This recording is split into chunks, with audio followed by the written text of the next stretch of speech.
त्र्यंबक रोडवरील रोहित पेट्रोलियम नामांकित पेट्रोल पंपावर बाटलीत पेट्रोल न दिल्याच्या कारणावरून एका हॉस्पिटलमध्ये कार्यरत असलेल्या मद्यधुंद बाउन्सर अनिल माळी यांनी पंपावरील कर्मचाऱ्याला शिवीगाळ करत मारहाण केल्याची घटना घडली।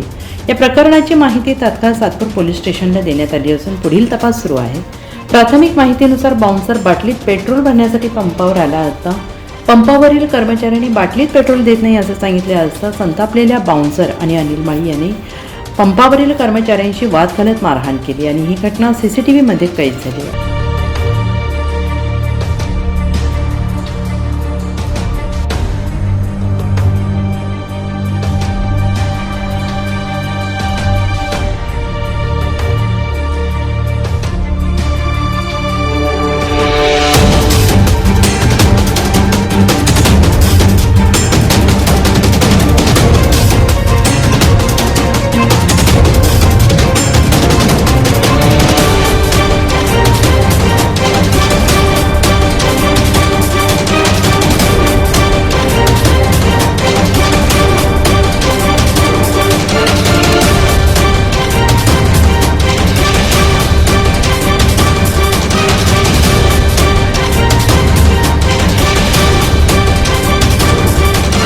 या घटनेमुळे पेट्रोल पंप कर्मचाऱ्यांमध्ये भीतीचं वातावरण निर्माण झालं आहे। एनसीएन न्यूजसाठी सिद्धार्थ लोखंडे, सातपूर।